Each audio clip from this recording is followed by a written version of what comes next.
তো আজকে আমাদের সামনে আরো আরেকজন সাকসেসফুল ক্যান্ডিডেট বসে আছে, সুরজ ঘোষ। ও অনেকদিন হয়ে গেছে যে ও জবে জয়েনও করে ফেলেছে। ওর থেকে আজকে আমরা শুনবো, ছোট্ট করে শুনবো লাইফে এই সমস্ত পথ অতিক্রম করে আজ ও জব করছে। কোথায় পোস্টিং আছে সুরজের? আমার এখন ব্যারাকপুর সেকেন্ড ব্যাটালিয়নে পোস্ট। আচ্ছা, ঠিক আছে। তো সুরজের কাছ থেকে আমরা সমস্ত কিছু জিনিস। সুরজের সবার প্রথমে তো কতদিন হলো তোমার সার্ভিসটা, এটা বলো।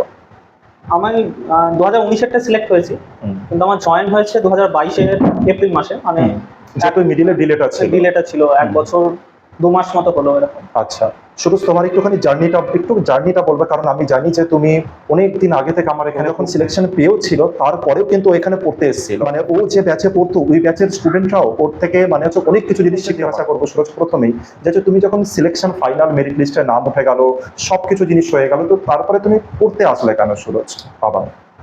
মানে ওইটাই এমন হয়ে গেছিল, মানে সেই সময় না মানে একটা নেশা টাইপের লেগে গেছিল আমার, যে মানে পড়তে যাব। আর এই জায়গাটাকে তো এমনি খুব মিস করতাম যখন আমার মিডলে কিছু গ্যাপ হয়ে গেছিল। তারপর পড়ার পর সিলেকশন পাওয়াটা, ওটা তো সিলেকশনের জায়গাতেই, মানে এখানে তাই বলে যে এখানে পড়াশোনাটা বন্ধ করে দেবো এরকম কখনোই ভাবিনি। আমি কন্টিনিউ পড়তে এসেছি, তারপরে অনেক এক্সাম ছিল আমার, তারপরেও আমি প্রচুর এক্সামে পাসও করেছি। আমি চেয়েছিলাম মানে যতদিন পর্যন্ত আমি ট্রেনিং সেন্টারে না যাচ্ছি ততদিন পর্যন্ত আমি পড়াটাকে চালিয়ে যাবো, এবং ট্রেনিং সেন্টারে যাওয়ার পর হয়তো এখানে আসতে পারি না, কিন্তু ওখানে আমি পড়াশোনাটাকে যতটা মানে পেরেছি চালিয়ে যাওয়ার চেষ্টা করেছি, এবং এখনো যাই।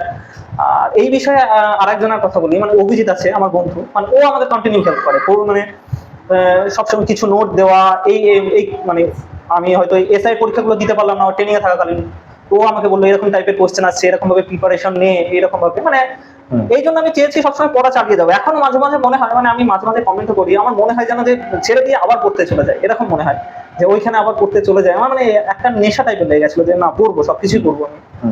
খুব ভালো জিনিস সেটা, মানে হচ্ছে পড়ার প্রতি যে খিদেটা, এটা সত্যি মানে হচ্ছে তোমার থেকে অনেকেই শিখতে পারবে এই জিনিসটা।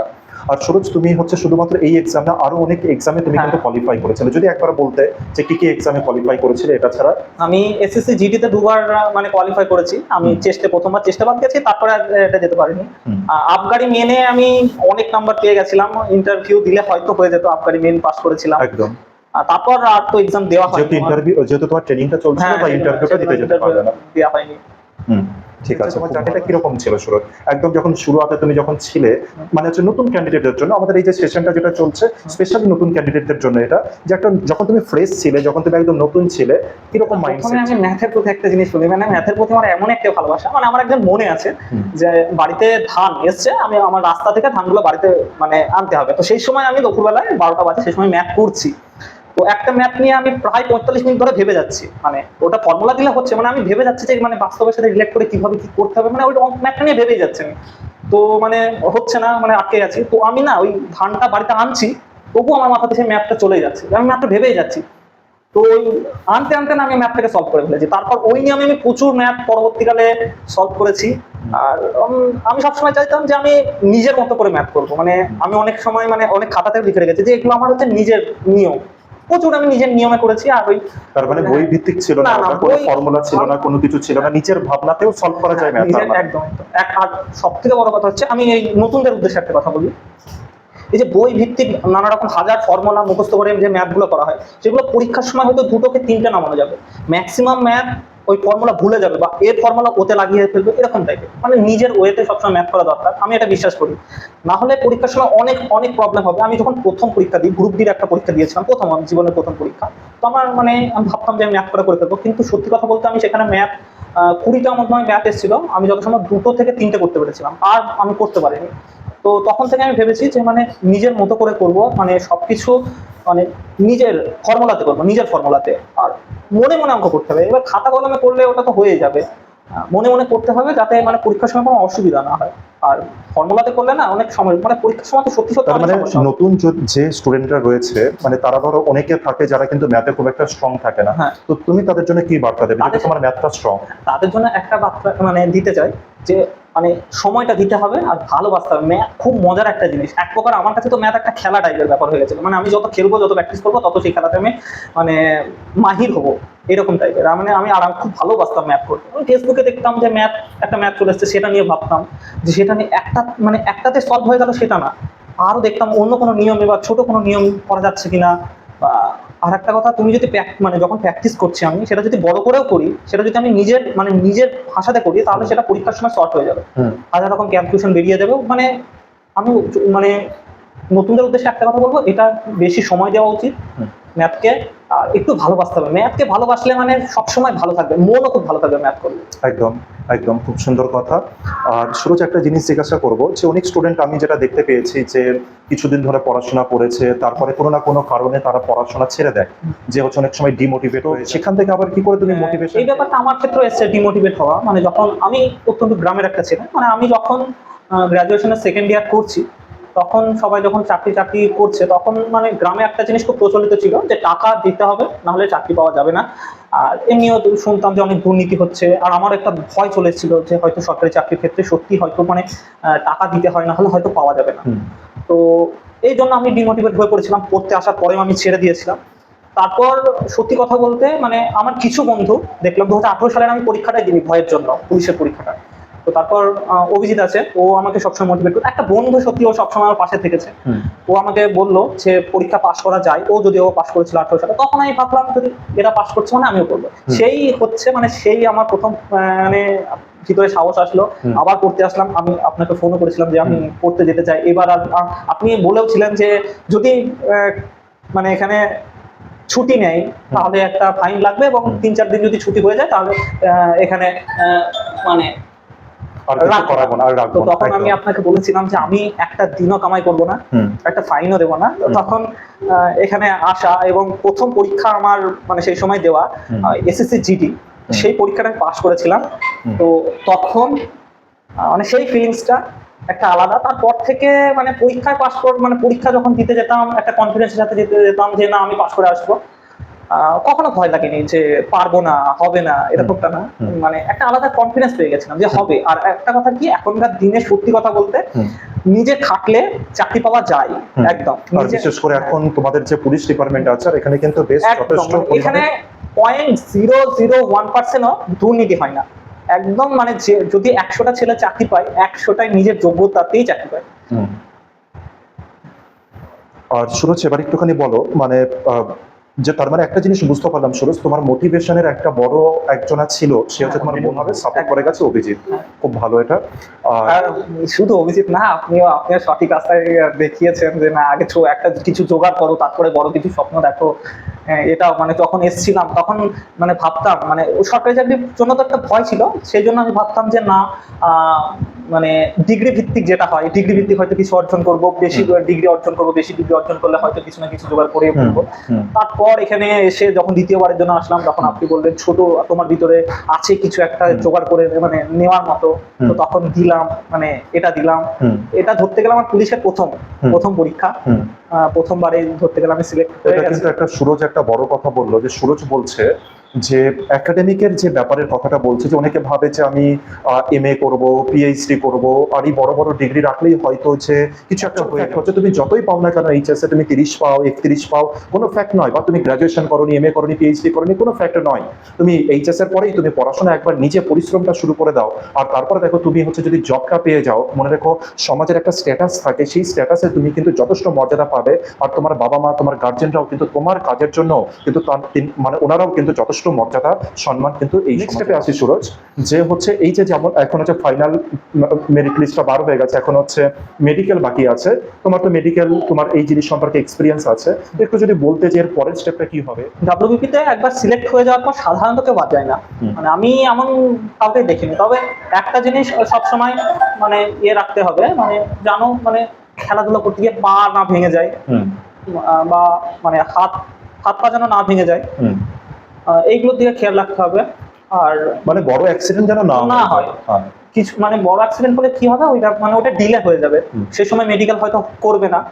হ্যাঁ, আর হয়তো ওরা মানে 1 থেকে 1.5 বছর হয়তো পিছিয়ে যেতে পারে। আর 1 থেকে 1.5 বছর পিছিয়ে গেলে নিজেরও ভালো লাগবে না, চাকরি পেয়ে গেলে একটা অনেক নিজের মনে খারাপ লাগবে।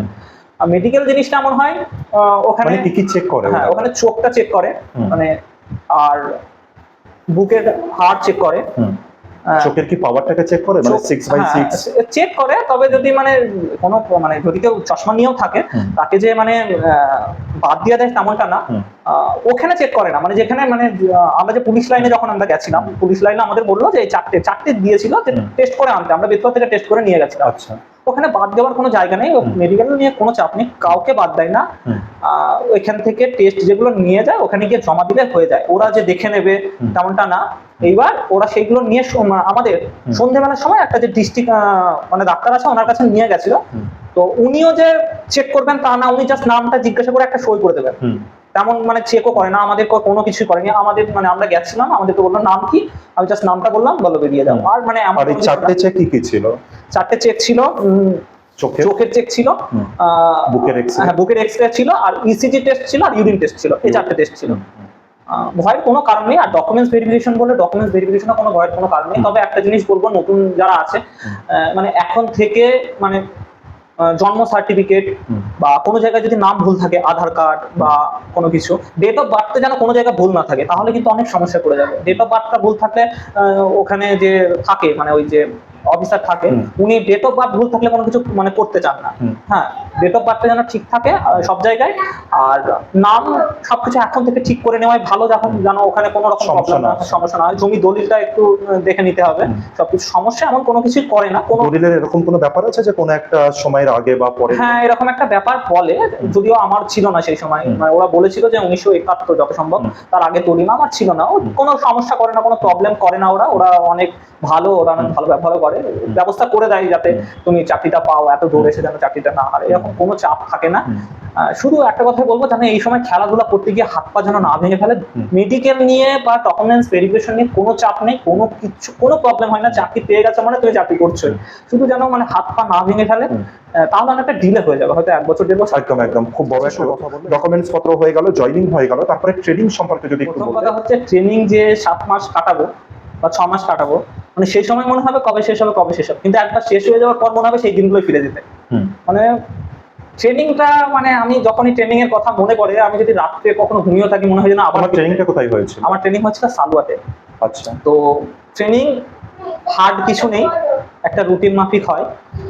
শরীর মানে খুব ভালো হবে, মানে ওখানে প্রথমে 45 মিনিট পিটি হয়, মানে আমাদের প্রথম 3টে ক্লাস থাকে। প্রথম সকালবেলায় উঠলাম, 5:45-এ উঠলাম, উঠে প্রথম 45 মিনিট পিটি, তারপরে 2টো পিরিয়ড প্যারেড হয়, 45-45 2টো পিরিয়ড প্যারেড।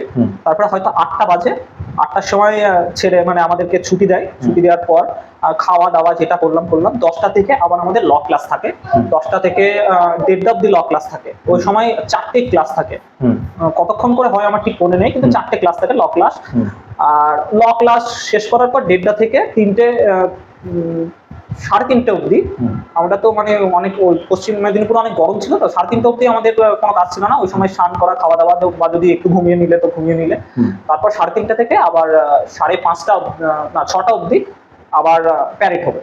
প্যারেড হয়, ওখানে খেলাধুলা হয়, শেষ পিরিয়ডে খেলা থাকে, ক্রিকেট খেলা।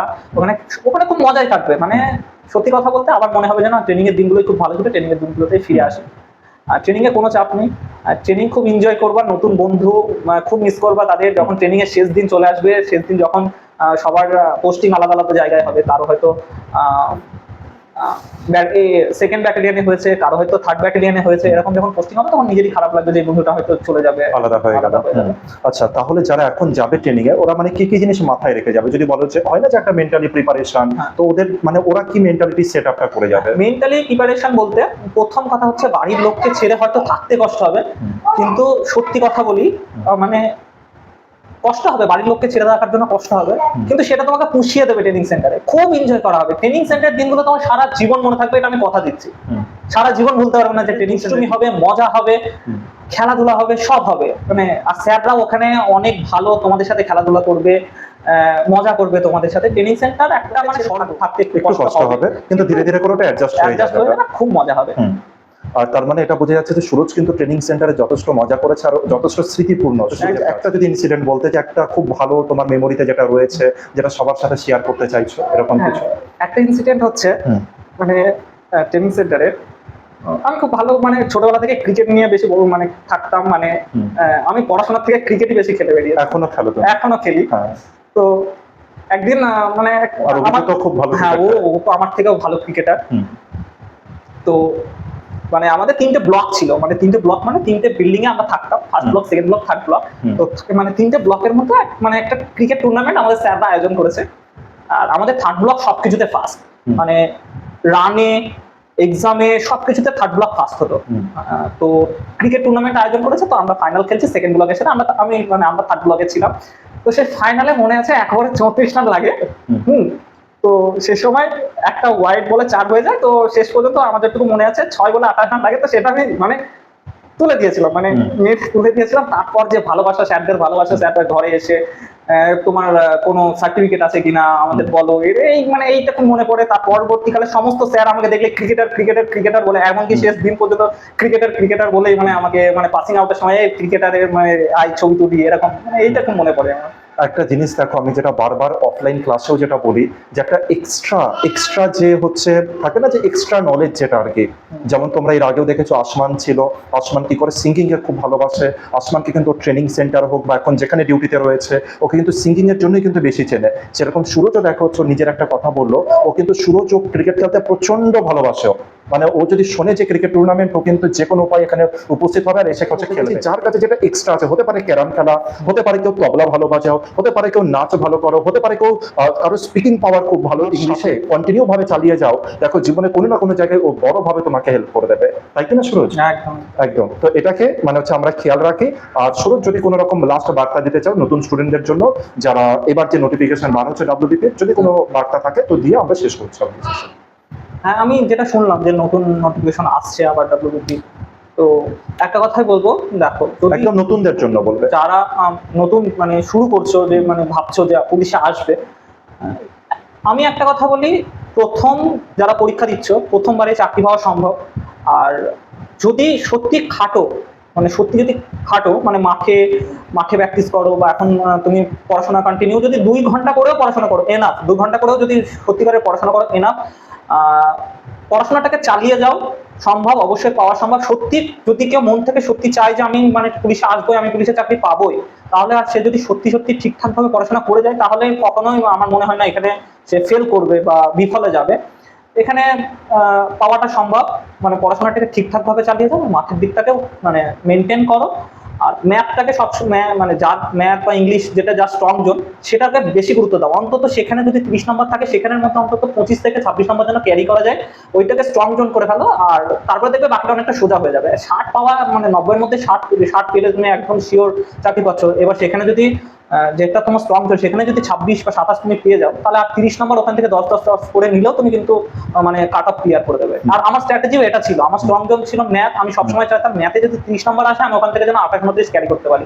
তারপর বাকি যেগুলো আছে সেগুলো থেকে অল্প অল্প হলেও আমি কিন্তু মানে কাট অফটা ক্লিয়ার করবো। আর একটা জিনিস, হ্যাঁ, যারা নতুন দেবে তারা কিন্তু বেশি মাইনাস করবে না। যেটা তোমার যদি 40টা হয়ে থাকে, 40টাই করবে, বেশি মাইনাস করবে না। মাইনাস করলে দেখবে না নাম্বারটা অনেক, মানে মনে হবে যে আমি বাড়ি এসে মনে করছি যে 40 পাবো, কিন্তু পরবর্তীকালে মাইনাস করে দেখা যাচ্ছে ওটা 30 চলে এসেছে, তখন নিজেরই খারাপ লাগবে যে না, যদি আমি এগুলো মাইনাস না করতাম তাহলে আমি ক্লিয়ার করি। মানে নেগেটিভ করা যাবে না, আন্দাজে উত্তর দেওয়া যাবে একদমই না। আর 0.5 নাম্বারেও কিন্তু কাট অফ মানে এখান থেকে ওখান হয়ে যেতে পারে। একদম সবসময় চাইবে যে আমি মানে যেটা পাবো 40টা পাবো 100টার মধ্যে, আমি 40 করে আসবো, মাইনাস করবো না। তাহলে আশা করি মানে ক্লিয়ার হয়ে যাবে সবকিছু, মানে কাট অফ ক্লিয়ার।